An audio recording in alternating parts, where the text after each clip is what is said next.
Hello everybody. आज हम discuss करने वाले हैं जो अपना एटमॉस्फेयर है, क्योंकि बहुत स्टूडेंट्स की डिमांड ये आ रही थी कि सर आप क्लाइमेट को स्टार्ट करो, क्लाइमेट को स्टार्ट करो। तो हमने प्रीवियस क्लास में ये डिस्कस कर लिया था कि ड्रेनेज सिस्टम में क्या क्या कौन कौन सी रिवर्स हमें स्टडी करनी थी। लोकेशन ऑफ इंडिया में नेबरिंग कंट्रीज़ को हमने डिस्कस किया था। अब हम स्टार्ट करने जा रहे हैं जो इंडिया और वर्ल्ड की क्लाइमेट है, उसमें हम एटमॉस्फेयर से स्टार्ट करेंगे। इसको 0 टू एक अब लेवल तक चलेंगे और उसमें पूरा डिस्कस करेंगे। चाहे आप किसी भी चीज़ की तैयारी करें जिसमें आपका पूरा जो कंसेप्ट है वो क्लियर हो जाए, फैक्चुअल कंसेप्चुअल दोनों पे फोकस किया जाएगा। तो यहाँ पर जो एटमॉस्फेयर है, एटमॉस्फेयर की 5 लेयर होती हैं। प्लस क्वेश्चन ये बनता है पहले कि हम एटमॉस्फेयर को स्टडी क्यों करते हैं।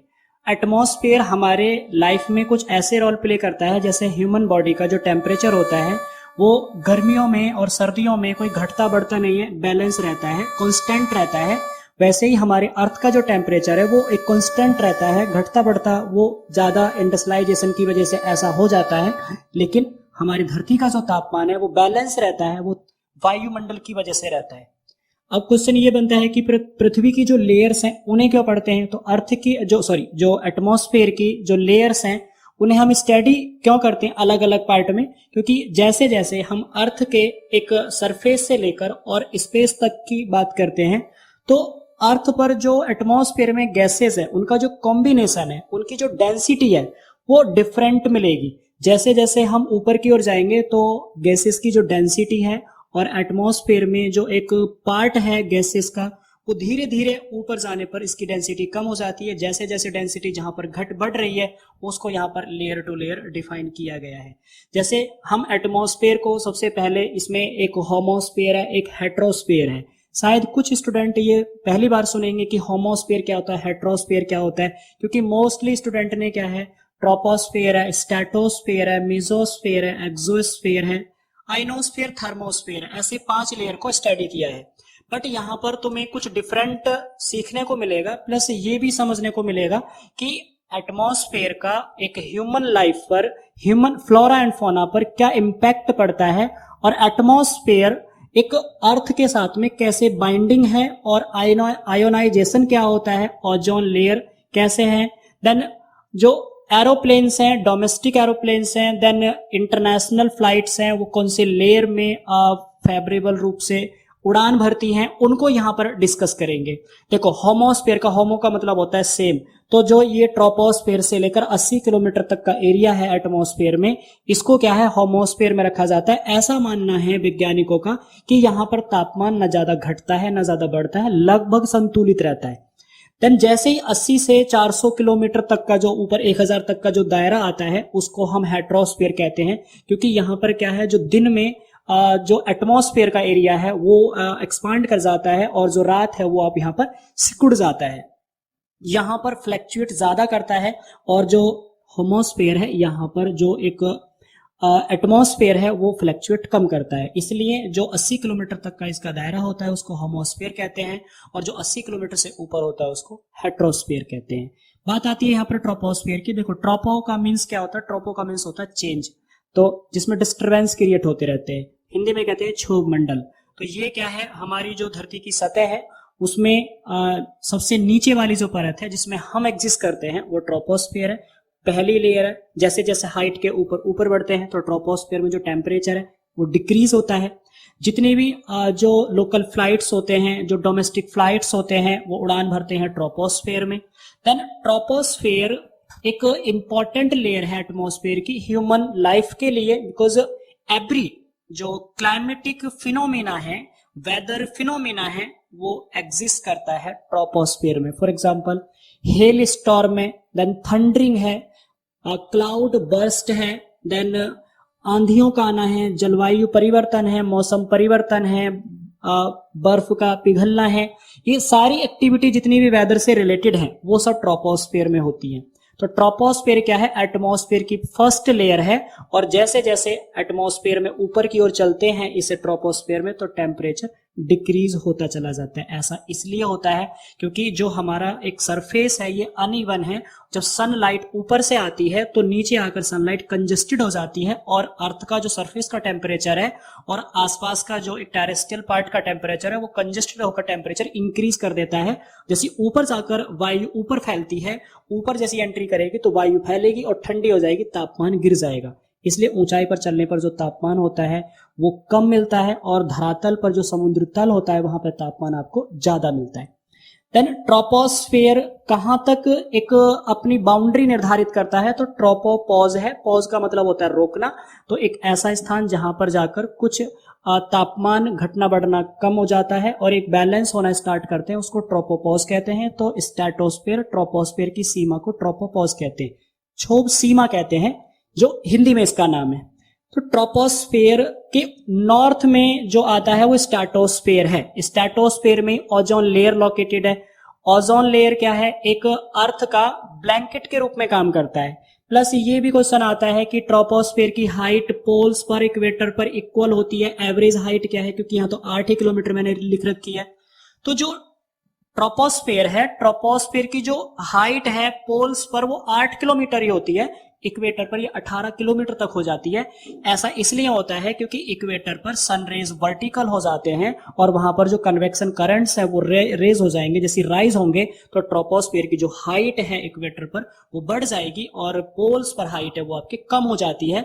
इसलिए इसकी जो औसत ऊंचाई है वो 13 किलोमीटर बताई जाती है। 8 और 18 26 होते हैं, 2 से इसको डिवाइड कर दोगे तो 13 किलोमीटर। ये अपने जो 11th की जो एनसीईआरटी है उसमें दे रखा है वाटर इन एटमॉस्फेयर, तो एवरेज हाइट भी दी है। प्लस ये भी दिया है उस एनसीईआरटी में अपनी जो 11th क्लास की है, जो वाटर इन एटमॉस्फेयर है, ये 12वां चैप्टर है उसमें। तो ये बोला गया है कि जो हमारा एटमॉस्फेयर है इसमें कार्बन डाइऑक्साइड 90 किलोमीटर तक एग्जिस्ट करती है, जबकि ऑक्सीजन 120 किलोमीटर तक एग्जिस्ट करती है। तो ऐसे मानो हमारे एटमॉस्फेयर को कि हमारा एक सुरक्षा कवच के रूप में, जैसे तुमने एक एग्जांपल सुना होगा, बहुत नाम सुने होंगे, जैसे एक ग्लोबल वार्मिंग टर्म है, एक ग्रीन हाउस इफेक्ट है। तो ग्रीन हाउस इफेक्ट से तुम्हें ग्लोबल वार्मिंग समझ में आएगा। ग्रीन हाउस इफेक्ट क्या होता है? ग्रीन हाउस इफेक्ट ये टर्म जो ओरिजिन हुआ है ये यूरोप में, वेस्टर्न वर्ल्ड में हुआ है। वहां पर क्या था, जैसे आज यूरोप को देखोगे तो 12 महीने में से 8 महीने लगभग वहां पे ठंड पड़ती है, लेकिन खेती करने के लिए टेम्परेचर क्या है, मॉडरेट होना चाहिए। तो वहां के फार्मर ने क्या किया, एक घरों में क्या है, एक जो पास में फार्म हाउस होता है उसमें खेतों में इन्होंने क्या किया, एक प्रकार से कांच से बनाकर फार्म हाउस बनाए। अब जैसे सूर्य का प्रकाश दिन में आता है तो शीशे में से जो ग्लास होता है आसानी से एंट्री कर जाता है, और जैसे रात में टेम्परेचर ज्यादा गिरना स्टार्ट हो जाता है तो उसके अंदर जो तापमान गया था दिन में वो क्या है, मेंटेन रहेगा, बाहर उसको जाने नहीं देगा। मतलब जो शीशा होता है, ग्लास होता है, कांच होता है, वो ऐसे काम करता है कि सोलर रेडिएशन के लिए जो इनकमिंग के लिए है तो उसके लिए ट्रांसपेरेंट बन जाता है, और जैसे आउटगोइंग करता है तो उसके लिए ओपेक का काम करता है जो कांच होता है। जैसे आप गाड़ी का एग्जाम्पल ले लो, सर्दियों के दिन में तुमने अक्सर देखा होगा कि जैसे हम दिसंबर में कहीं पेपर देने जा रहे हैं तो गाड़ी का जब हम शीशा बंद कर लेते हैं तो टेम्परेचर वहां पे मॉडरेट हो जाता है, जैसे गेट खोलते हैं तो बहुत ज्यादा ठंड होती है।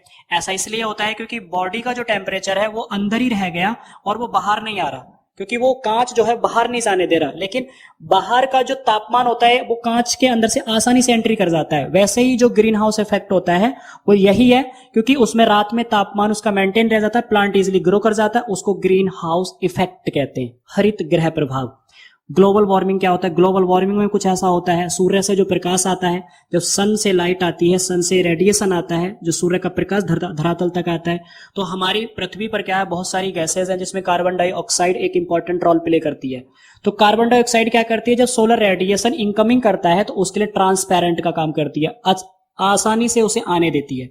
लेकिन जैसे ही वो धरातल से रिफ्लेक्ट होकर प्रकाश वापस जाता है तो कार्बन डाइऑक्साइड उस रेडिएशन, सोलर रेडिएशन को, सूर्य के प्रकाश को ट्रैप कर लेता है, उसके लिए ओपेक का काम करता है।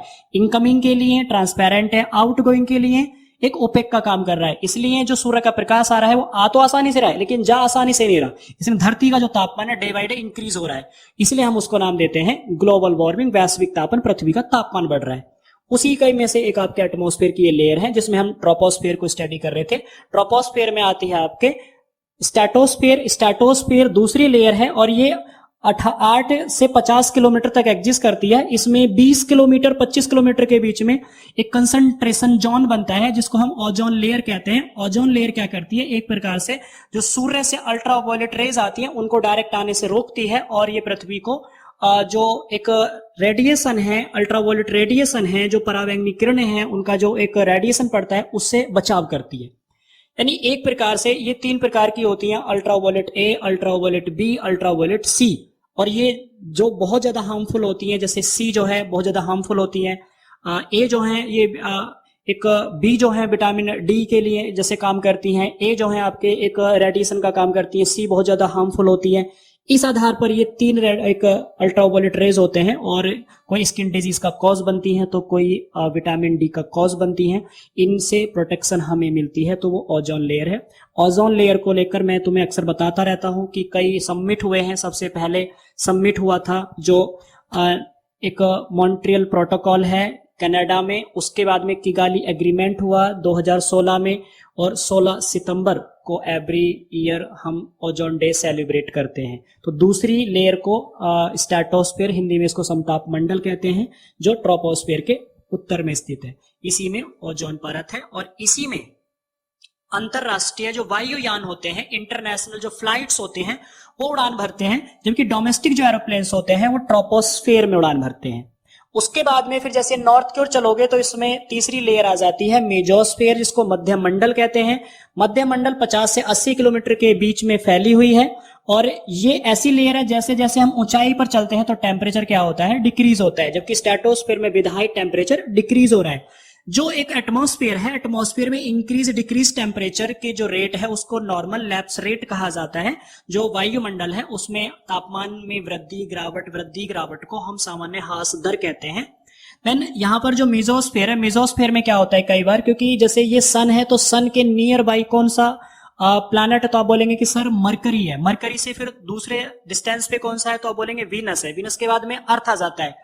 तो कई बार मार्स और जुपिटर के बीच में जो एस्ट्रॉइड्स हैं, वो एस्ट्रॉइड्स के जो एक स्मॉल पीस ऑफ स्टोन है वो अर्थ के एटमॉस्फेयर में एंट्री कर जाते हैं, जहां पर इनको मीटियोराइट्स कहते हैं, जो एक उल्कापिंड होते हैं। तो उल्कापिंड जब ये मध्य मंडल में एंट्री कर जाते हैं तो मध्य मंडल में आने के बाद में ये फ्रिक्शन करते हैं, घर्षण करते हैं, और घर्षण के कारण इनमें ये बर्निंग करने लग जाते हैं, और बर्निंग करने के पश्चात ये धरातल से आके टकराते हैं और धरातल पर गहरा गड्ढा भी कर देते हैं।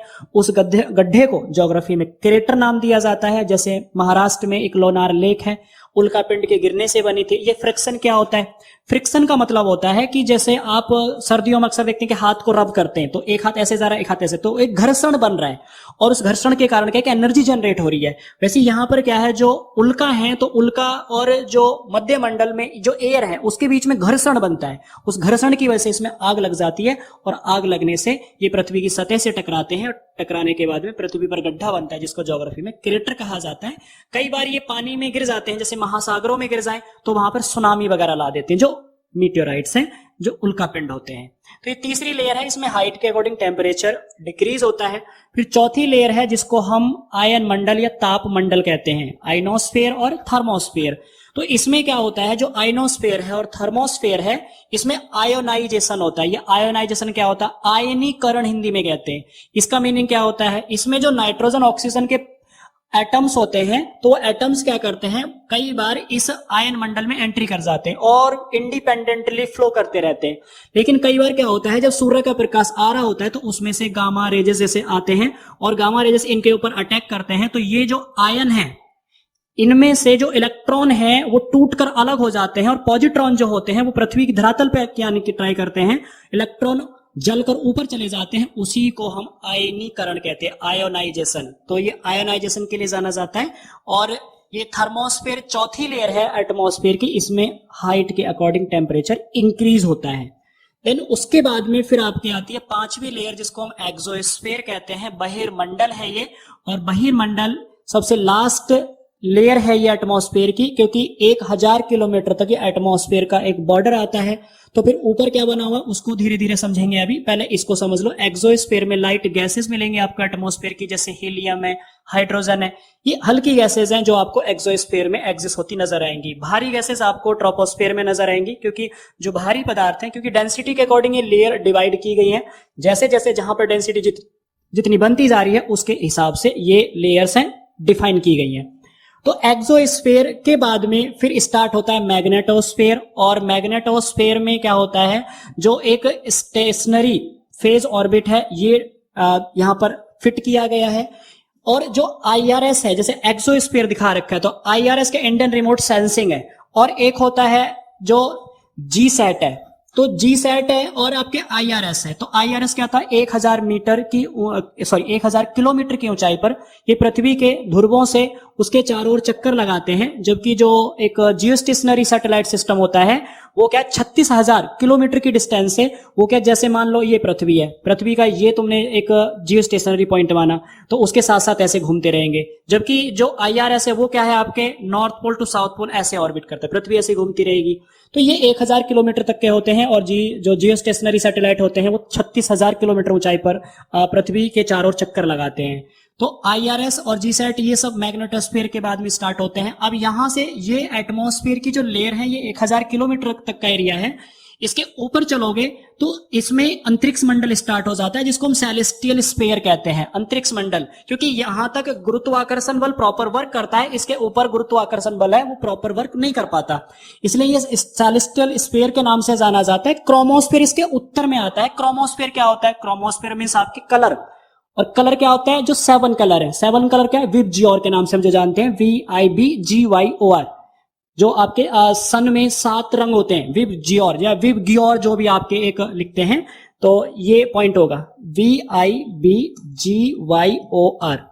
तो ये क्रोमोस्फीयर 7 रंग है। उसके बाद में फिर फोटोस्फीयर आ जाता है, इसको हिंदी में प्रकाश मंडल कहते हैं, और ये सूर्य का सतह आ जाता है। और सूर्य के सतह से फिर आगे चलोगे तो सन का भी एक कोर होता है, जैसे हमारी पृथ्वी का एक कोर है। तो हमने यहां पर ये 5 लेयर डिफाइन किए हैं, क्योंकि पेपर में कई बार इनको नॉर्थ टू साउथ या साउथ टू नॉर्थ ऐसे लर्न करने के लिए दे देता है एग्जामिनर, या फिर ऐसे देता है कि which layer is important for human life. तो ह्यूमन मानव जीवन के लिए सबसे जो एक इंपॉर्टेंट है, महत्वपूर्ण परत है, वो ट्रोपोस्फियर है। तो अगर हम सरफेस से स्पेस की ओर, सेलेस्टियल स्फीयर की ओर चलेंगे, तो ट्रोपोस्फियर है, स्ट्रेटोस्फियर है, मेसोस्फियर है, आइनोस्फियर, थर्मोस्फियर है और एक्सोस्फियर है। ये 5 लेयर होती है जो वायुमंडल में डेंसिटी के अकॉर्डिंग अलग अलग डिफाइन की गई है। इसमें जो टेम्परेचर किसी में इंक्रीज होता है, किसी में डिक्रीज होता है, इनको याद ऐसे भी कर सकते हैं, जैसे ट्रोपोस्फियर में विद हाइट टेम्परेचर डिक्रीज हो रहा है, और स्ट्रेटोस्फियर में विद हाइट टेम्परेचर इंक्रीज हो रहा है, देन मेसोस्फीयर में विद हाइट टेम्परेचर डिक्रीज हो रहा है, और लास्ट में इंक्रीज हो रहा है सभी में। इसलिए इसको होमोस्फीयर के नाम से जानते हैं, क्योंकि यहाँ पर लगभग जो टेम्परेचर होता है दिन में रात में, और यहाँ का जो एरिया है वो आपके इतना ज्यादा इफेक्ट नहीं करता, फ्लैक्चुएट नहीं करता। जबकि हेट्रोस्फीयर में रात में जो एक इसका तापमान है और दिन में जो तापमान है, दोनों में अंतर होता है, फ्लैक्चुएट ज्यादा करता है, तो इसमें विषमताएं पाई जाती हैं। लास्ट में जो 80 किलोमीटर से ऊपर का एरिया है और 80 किलोमीटर से नीचे का जो एरिया है उसमें विषमताएं कम होती है।